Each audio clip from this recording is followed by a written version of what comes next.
The next step that we want to take in setting up our hierarchy is to take a look at something called gimbal rotations. And this really comes into play when you're animating an articulated hierarchy such as this. Let's select one of these shoulder objects, getting close on that, and grab the rotate tool. And if we're in local coordinate space, that seems to indicate that we're operating in the space of the object. And if I rotate around X, we can see that that object is aligned with the rotate gizmo. You can see that more clearly here as I move to the front. Well, local mode seems like a good idea for animation. And generations of animators in 3D have been using local mode forever. However, local mode is actually really problematic. And that's because it's kind of a fake coordinate space. It's not the actual coordinate space of the object. It looks like it is, but it isn't really.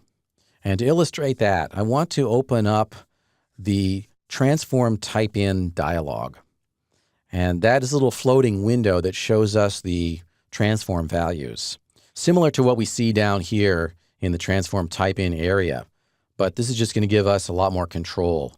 So I'm going to right-click on the Rotate tool, and we have the Transform Type In dialog.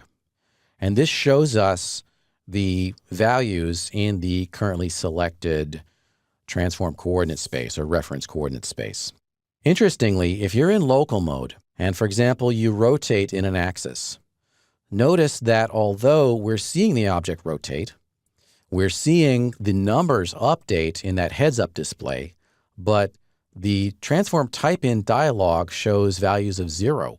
And that's just kind of a quirk of 3ds Max. The Transform Type In dialog in local space is always going to show values of 0. I'm going to undo that with Control-Z. Going up here and changing this to a different reference coordinate system, let's try parent. And that's a useful one because when we rotate an object or transform or scale it, in reality, we're actually rotating and scaling it in its parent coordinate space, not in its own local space. Currently, this object does not have a parent, and so the parent is the world. And when I choose parent, I'm actually really working in world coordinate space. This is telling me what the absolute rotation values of that object are. Okay, now let's see what the issue is when we work in either local or any other mode. I'm going to turn off my angle snaps, and I'll go over here and rotate in Y, which is the green circle here. And that looks fine, okay? Undo that, Control-Z. Let's try rotating in X, which is the red circle. And although I'm thinking I'm only rotating in one axis, because I've only selected the red axis, look at what's going on in that Rotate Transform Type In dialog. It's actually rotating the object in all 3 axes. This is actually a real problem, because if you rotate in local mode or parent mode, you might think that you're only animating in one axis, when in fact, under the hood, you're actually rotating in 2 or even 3 axes. And you might say, oh, well, whatever. How does that matter? Why do I care? Well, you care because if you're actually keyframing or animating in 3 axes simultaneously, then you cannot control the behavior of the object. And what will happen is that if you make subsequent keyframes or animation key points, then the object will animate in 3 axes at once, and it will move in unpredictable directions. And generations of 3D animators have bashed their heads against their computer screens when this happened. They rotate in one axis, they make a keyframe, and they think they're good, and they play the animation back, and the object spins uncontrollably wildly and just goes crazy.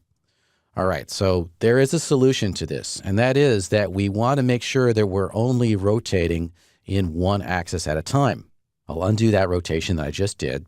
And the key here is to switch over to the reference coordinate system labeled Gimbal.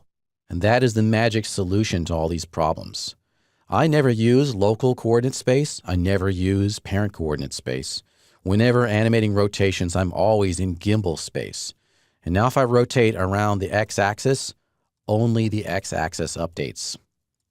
Or if I rotate around the y-axis, only y updates. Likewise with z.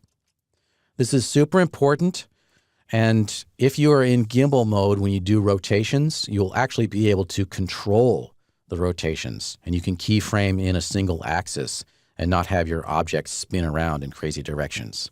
By the way, if you're wondering what a gimbal is, it's a real-world object. It's a series of 3 interlocking rings that's used to do things like stabilize a compass in an airline cockpit as the airplane tilts up and down and goes in different directions.